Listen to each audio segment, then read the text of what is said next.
నమస్తే friends, welcome back to Ratna life style. ముందుగా ఈరోజు రెసిపీ ఏంటి చూద్దామండి.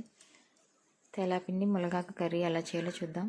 దానికి కావాల్సిన పదార్థాలను చూద్దాం. స్టవ్ మీద బాణీ పెట్టుకుని 4 స్పూన్లు ఆయిల్ వేసుకోవాలి. ఆయిల్ బాగా కాగిన తర్వాత ఒక 10 వెల్లుల్లి రెబ్బలు, 1/2 టీ స్పూన్ జీలకర్ర, 1/2 టీ స్పూన్ ఆవాలు, ఒక 1/2 టీ స్పూన్ మినపప్పు, 4 ఎండుమిర్చి, 2 రెబ్బలు కరివేపాకు కూడా వేసుకోవాలి. అవి దోరగా వేగిన తర్వాత మునగాకు శుభ్రంగా కడిగేసుకుని పోపులు వేగిపోయిన తర్వాత దాంట్లో వేసుకోవాలి. మన మునగాకు ఇలా వండుకోవడం వల్ల ఆషాఢ మాసంలో ఇలా వండుకుంటారు చాలామంది. నైవేద్యం పెట్టేటప్పుడు, తెల్లపిండి వండేటప్పుడు ఇది ఇలా వేసి వండుకుంటే చాలా మంచిది. కళ్ళ సమస్యలకు కానీ తలకి కూడా చాలా మంచిది ఫ్రెండ్స్. మునగాకు వారంలో 2-3 సార్లు పప్పులో కానీ ఇలా తెల్లపిండిలో కానీ వేసుకుని వండుకుంటే చాలా మంచిది ఆరోగ్యానికి. ఇది బాగా వేగిపోయిన తర్వాత ఆకు 1/2 టీ స్పూన్ పసుపు, టేస్ట్ తగ్గ సాల్ట్ కూడా వేసుకోవాలి.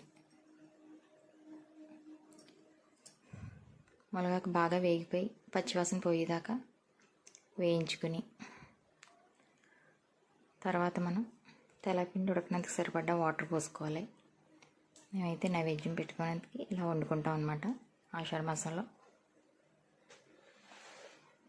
రామదేవతలకు పెట్టుకుంటారు కదా ఆషాఢ మాసంలో నైవేద్యం. వేగిపోయింది బాగానే మునగాకు. 2 గ్లాసులు వాటర్ పోసుకుని వాటర్ బాగా మరిగేదాకా బాగా మరగాలి. నీళ్ళు బాగా మరిగిన తర్వాత మనం ముందుగా రెడీ చేసుకుని తెల్లపిండి 100 గ్రాముల తెల్లపిండి అనమాట. అది దాంట్లో వేసేసుకుని నీళ్ళన్నీ దగ్గర లాగేదాకా ఉడకనిచ్చి దించేసుకోవడమే. అమ్మవారికి నైవేద్యాన్ని సమర్పించడం. ముద్దపప్పు, బూరెలు, తెల్లపిండి, రైస్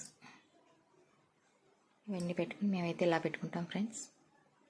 మీరు ఎలా చేసుకున్నారో మాకు కామెంట్ చేయండి. ఆషాఢ మాసం నైవేద్యం మేమైతే ఇలా పెట్టుకుంటాం. మీరు ఎలా పెట్టుకున్నారో కామెంట్ చేయండి. Thank you for watching. Please subscribe my channel.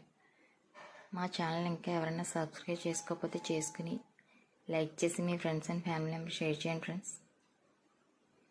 Please support చేయండి friends. Thank you for watching.